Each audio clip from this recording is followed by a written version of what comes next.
ẹ káàbọ̀ sí orí lọ́jọ́ tèmi.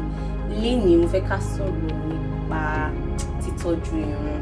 Torí ẹ̀ mo ṣe ra mú kan náà àwọn ọ̀rẹ́ mi, ọmọ tó rẹwà tó ṣe irun tó fine wá fún yín lénìí.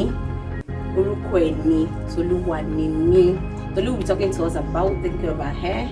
For this season, so many people we have issues. Our hair àkọ́tìnrin wa ti ń já, àti ní èṣì, àwọn èèyàn ti ní èṣìṣí. Tún ti ń wò pé nísìnyí báyìí tí ọyẹ́ wà ń ta ká má máa fọ irun wa pé bóyá bí oṣù mẹ́ta ní fọrun. Tolu fẹ́ sọ fún wa bóyá òótọ́ ni o, bóyá rọ́ ni o, bóyá kàn ń tanra wa jẹ ni o, ní gbogbo nǹkan tá ti ń ṣe tẹ́lẹ̀ tá ti ń tọ́jú irun wa, irun tó yẹ ká ṣe àti bó ṣe yẹ kí a máa fi àwọn nǹkan sàbí tó wáyé pé jẹ́ẹ̀lì náà ni ká máa kù sí ní gbogbo ìgbà. Tolu, ó yá sọ fún wa, tell us about hair.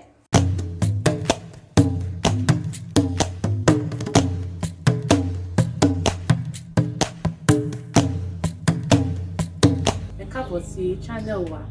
So a máa sọ̀rọ̀ nípa bí a ṣe lè fẹ́ tọ́jú irun wa. So I will go straight to the point. A ní láti máa fọ irun wa regularly. Láti tá bá ṣe irun, pé àwọn kan wọ́n máa ń ṣe irun, wọ́n á gbé irun fún wọn fún bí 1 month, àwọn kan bí 2 weeks, àwọn kan bí 2 months, 3 months. But even with that, ó yẹ ká máa fọ irun wa regularly. Tá bá ṣe irun kan nísìnyí báyìí, a lè fọ ká tó ṣe irun ìmíì. So apart from that, I need láti máa oil ìsàlẹ̀ irun. Scalp. I need láti máa oil ẹ̀ láti má fa ká ní dandruff ní irun wa. Then I need láti máa jẹun dáadáa. A lè ní pé kí ló fa oúnjẹ yẹn ṣe pàtàkì ṣá sí irun. But the way our hair is, it needs nutrients. It's the same way our body needs. So I need láti máa jẹun dáadáa, ká jẹun balanced diet. Ká máa jẹun balanced diet.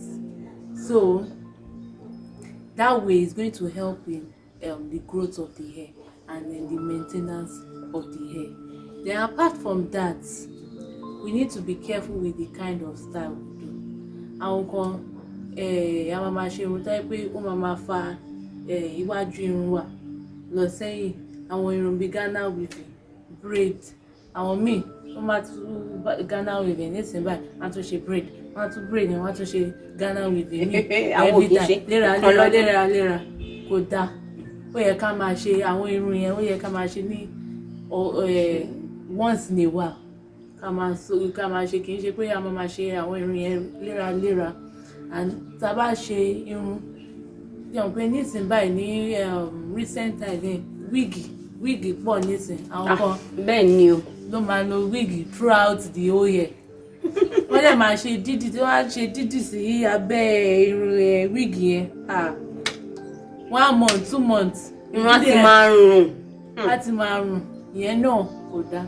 Ó yẹ ká máa dídì. Tá yẹ pé wig la fẹ́ máa wọ̀, ó yẹ ká máa change dídì tá bá ṣe lábẹ́ irun. Kò mí pé ṣebí kò sí anybody tó rí irun wa, so a máa fílẹ̀, a máa gbé dídì fún oṣù kan, oṣù méjì. Kò dáa. Ó yẹ ká máa tún ká fọ, ká tuntun ṣe.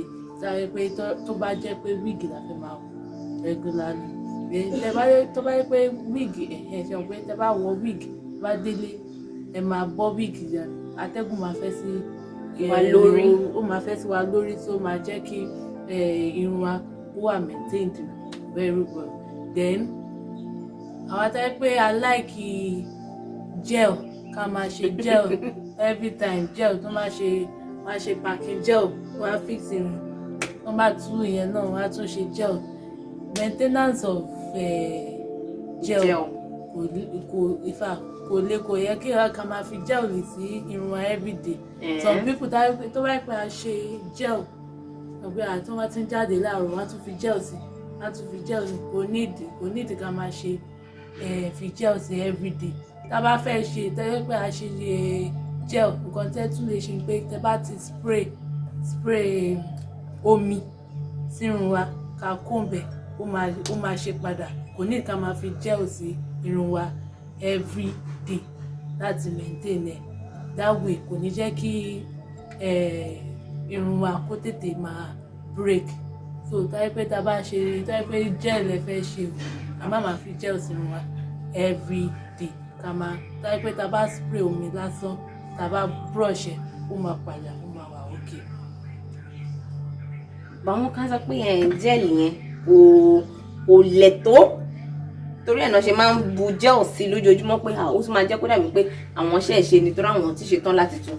So nǹkan tí òun sọ fún wa ni pé tá bá ti ra fi omi sí sínú spray bottle wọ́n ṣe pé kákan dábàá fún omi sórí o àbí ká gbé cup o a lè rọra ṣe spray bottle kékeré àwọn bottle perfume ká lò mọ́ àwọn bottle yogurt àwọn bottle kìíní tẹ́pọ̀ máa ní kíní spray lórí a kàn lè da omi sí ká fi ṣe spray bottle sí so tá bá ti ṣe yẹn ó máa dúró padà tó ń bá lọ original jẹ gel tí wọ́n bá lò ní láti salon yẹn náà máa ṣe tó bá ti tí wọ́n